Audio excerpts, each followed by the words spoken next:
تیرے کعبے کو جبینوں سے بسایا ہم نے، تیرے قرآن کو سینوں سے لگایا ہم نے، پھر بھی ہم سے گلا ہے کہ وفادار نہیں، ہم وفادار نہیں تو بھی تو دلدار نہیں۔ بڑا سخت شکوہ ہے۔ اب جواب دیکھیے، لفظ وہی ہے، صرف صیغہ بدلتا ہے۔ اب آواز ادھر سے آ رہی ہے، صفائے دہر سے باطل کو مٹایا کس نے، نو انسانی کو غلامی سے چھڑایا کس نے، میرے کعبے کو جبینوں سے بسایا کس نے، میرے قرآن کو سینوں سے لگایا کس نے، تھے تو آبا وہ تمہارے ہی مگر تم کیا ہو، ہاتھ پہ ہاتھ درے منتظر فردا ہو، ہر کوئی مست مئے ذوق تن آسانی ہے، تم مسلمان ہو یہ انداز مسلمانی، حیدری فقر ہے نئے دولت عثمانی ہے، تم کو اسلاف سے کیا نسبت روحانی ہے، وہ معزز تھے زمانے میں مسلمان ہو کر تم خار ہوئے تارک قرآن، تم نے تو قرآن کبھی کھول کے بھی نہیں دیکھا، وہ تو نیزے کی نوک پہ بھی قرآن پڑھتے تھے، تو کیسے کہہ سکتے؟ جب میں کہتا ہوں الہی میرے احوال دیکھ، حکم ہوتا ہے اپنا نامہ اعمال دیکھ۔ امام محمد بن حسن شیبانی کا جنازہ اٹھتا ہے تو جنازے کی چارپائی کو لوگ کندھا دینے کے لیے آگے بڑھتے ہیں، چلو مسلمانوں کا امام ہے تو ہم بھی شامل ہو جائیں، عیسائی بھی آئے ہوئے تھے، تو جس کا کندھا امام کے جنازے کی چارپائی کو چھوتا ہے لبوں پہ کلمہ جاری۔ ہمارے بزرگوں کی لاشیں بھی دین دیتی تھی اور ہمارا زندہ وجود لوگوں کو اسلام سے بدزن کر رہا ہے، ہمارے رویے لوگوں کو اسلام سے دور کر رہے ہیں، ہمیں بدلنا پڑے گا اپنے آپ کو۔ دیکھیے میں ٹھیکیدار نہیں ہوں پوری دنیا کا، مجھے اپنے آپ کو بدلنا ہے اور آپ کو اپنے آپ کو بدلنا ہے۔ یہ دیپال پور کوئی بہت بڑا شہر نہیں ہے، لیکن پھر بھی کوئی 2 لاکھ 3 لاکھ آبادی تو ہوگی، اور یہ جتنے لوگ ہیں یہ کوئی 50واں حصہ بھی نہیں ہوگا شہر کا، 2000 ہیں 5000 ہیں جتنے بھی ہیں، میں سمجھتا ہوں کہ یہ شہر کا 50واں حصہ 100واں حصہ بھی نہیں ہوگا، لیکن اگر اتنے لوگ یہاں جو بیٹھے ہیں، صرف اتنے لوگ یہ اگر عزم کر کے یہاں سے اٹھیں کہ ہم کل سے جھوٹ نہیں بولیں گے، کسی کو دھوکہ نہیں دیں گے، آپ کا شہر کل سے بدل جائے گا، بدلے گا، صرف اتنے لوگ طے کر لیں۔ لیکن ہم نہیں طے کرتے، ہم اپنی خواہش کی زندگی گزارتے ہیں، اور پھر نتیجہ کیا ہے جو ہمارے ساتھ ہو رہا ہے۔ تو صاحب ہمیں بدلنا پڑے گا اپنے آپ کو۔ کیا ساری زندگی کانوں کی لذت کے لیے تقریریں سنتے رہیں گے؟ کیا نفس کی تسکین اور حظ نفس کے لیے زندگی یوں گزار دیں گے؟ کیا جمعہ پڑھنا، خطبے سننا یہ ہماری رسم ہی ہوگی، یا یہ ہمارے عمل کا حصہ بنے گا؟ وائز قوم کی وہ پختہ خیالی نہ رہی، برکے طبعی نہ رہی، شعلہ مکالی نہ رہی، رہ گئی رسم آذاں روح بلالی نہ رہی، فلسفہ رہ گیا تلقین غزالی نہ رہی، مسجد مرثیہ خواہیں کہ نمازی نہ رہے، یعنی صاحب اوصاف و حجازی نہ رہے۔ ہم وہ صاحب اوصاف نہیں بننا چاہتے، لیکن بن سکتے ہیں، اگر ہم چاہیں تو بن سکتے ہیں، کوئی مشکل نہیں ہے۔ اللہ تعالیٰ بندوں کی مدد کرتا ہے جب وہ اس کے راستے میں چلتے ہیں۔ صحیح حدیث میں آتا ہے جب بندہ میری طرف 1 قدم آتا ہے میں 70 قدم آتا ہوں، اور جب میرا بندہ میری طرف چل کے آتا ہے اتیت ہو ہر والا، میری رحمتیں دوڑ کے استقبال کرتی۔ ہم تو مائل بکرم ہیں، کوئی سائل ہی نہیں، راہ دکھلائیں کسے راہ رب منزل ہی نہیں، جلوائے طور تو موجود ہے کوئی موسیٰ ہی نہیں، کوئی سچی طلب تو لے کے آئے، پھر ہم راستے کھول دیتے ہیں۔ نہدینہم سبلنا، یہ نہیں کہا کہ ایک راستہ دیتے ہیں، فرمایا چل کر آئے، ہم کئی راستے دیتے ہیں، کوئی آئے تو صحیح، کوئی دستے طلب دراز تو کرے، کوئی پکارے تو صحیح، کوئی آواز تو دے، کوئی سیدھا ہونے کے لیے لائن میں تو لگے، پھر دیکھ ہم کیسے راستے کھولتے ہیں۔ تو آئیے میں اور آپ اپنی زندگی بدلنے کی کوشش کریں۔ یہ موقع زندگی کو اللہ نے جو میسر فرمائے، ان موقعوں سے بھرپور فائدہ حاصل کریں اور اپنی آخرت کے لیے تیاری کریں۔ اس وطن کو بھی بدلنا ہے، اس معاشرت کو بھی بدلنا ہے، اور سب سے پہلے اپنے آپ کو بدلنا ہے۔ میں اپنا ذمہ دار ہوں، ہم آپ میں سے ہر ایک اپنا ذمہ دار ہے۔ دوسرا درجہ اس کے خاندان کا آتا ہے، قوا انفسکم واہلیکم نارا وقودھا الناس والحجارہ، فرمایا اپنے آپ کو اور اپنے خاندان کے لوگوں کو آتش دوزخ سے بچا لو جس کا ایندھن انسان اور پتھر ہیں۔ سب سے پہلے ہمارا اپنا آپ آتا ہے، اگر خود غرضی ہے تو فکر لے کر آئیں، پھر اس کے بعد آگے بڑھے، پھر معاشرہ سنورتا جائے گا۔ یہ بنیادی اکائیاں ہیں، اینٹ سے اینٹ جڑ کر کے مکان بنتا ہے۔ معاشرت کی بہتری فرد کی بہتری کے ساتھ جڑی ہوئی ہے، اور بطور فرد ہم اپنے آپ کو سنوار لیں، یہ طے کر لیں کسی کو اذیت نہیں دینی کسی کو تکلیف نہیں دینی، پھر دیکھنا تمہارا رب تمہاری مدد کیسے کرتا ہے۔ آسمان سے پھر مدد بھی اترتی، پھر رحمتیں بھی اترتی ہیں۔ لیکن اگر ہم نہ بدلنا چاہیں تو پھر جو مرضی کر لیں، اس طرح کے 100 جلسے کر لیں، اس سے 5 گنا بڑا مجمع کر لیں، اور شہر میں دھوم مچی ہو کہ کیا جلسہ ہوا تھا، مولانا نے کیا خطاب کیا تھا، 100 خطاب کر لیں، کچھ نہیں ہوگا اگر ہم اپنے آپ کو بدلنا نہیں چاہیں گے۔ تو آئیے میں اور آپ عزم کر کے اٹھیں کہ اپنی زندگی کو، اور اللہ سے دعا مانگیں۔ واقعہ ہم کمزور بھی ہیں، ہم چاہیں بھی تو شیطان ہمارے ساتھ جڑا ہے، نفس ہمارے ساتھ جڑا ہے۔ یہ دعا مانگ کے اٹھے کہ اللہ ہمارے اندر بدل دے، ہمارے باطن کو ستھرائیاں، خیالوں کو پاکیزگیاں، سوچوں کو عفتیں عطا کر دے۔ اور اگر ہم اس کے حضور خلوص دل سے دعا مانگیں گے، میں نہیں سمجھتا کہ وہ رد کرے، وہ قبول کرنے والا ہے، وہ بندوں کے حال پہ رحم فرمانے ہے۔ تو اللہ تعالیٰ آپ کو اپنی خاص امان میں پناہ میں رکھے۔ وآخر دعوانا ان الحمدللہ رب العالمین والصلاة والسلام علی اشرف الانبیاء والمرسلین۔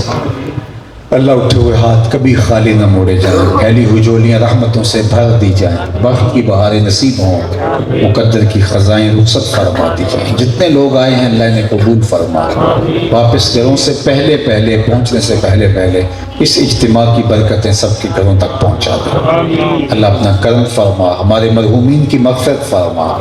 بالخصوص میں عزیزم وقار احمد کے لیے تیری بارگاہ میں ملتجی ہوں، اللہ اس کی اخروی زندگی نور سے، روشنیوں سے، اجالوں سے بھر دے۔ جتنے لوگ آئے ہیں سب کو خیر دے۔ حضرت المصطفیٰ حلقہ دیپال پور کے جملہ ذاتیوں کو، دوستوں کو جزائے خیر عطا فرمائے، اور ان دوستوں کو مزید خلوص کی بنیاد پر کام کو آگے بڑھانے کی توفیق دے۔ اور یہ جتنے لوگ ہیں اللہ ان سب کو ان کا دست و بازو کرنے کی توفیق عطا فرمائے، اپنی خاص کرم نوازیاں نصیب فرما۔ بہت سارے لوگوں نے دعا کے لیے کہا، ایک صاحب زبیر مصطفی صاحب بیٹے کے لیے اللہ کے حضور ملتجی ہیں، اللہ ان کو اولاد نرینہ عطا کر دے، بے اولادوں کی گودیاں اولاد سے ہری کر دے، پریشان حالوں کو خوشحال فرما۔ اللہ اس کالج میں برکتیں عطا فرما، انہوں نے یہ جگہ فراہم کی، محبت کی جزائے خیر دے۔ جتنے لوگ آئے ہیں گھروں میں واپس پہنچنے سے پہلے اس اجتماع کی برکتیں سب کے گھروں تک پہنچا دیں۔ ہمیں 5 گانا نماز کی توفیق عطا فرما، آنکھوں کو شرم و حیا، خیالوں کو پاکیزگی، سوچوں کو عفت عطا کر دے۔ وصلی اللہ تعالی علی النبی الامین وآلہ وسلم۔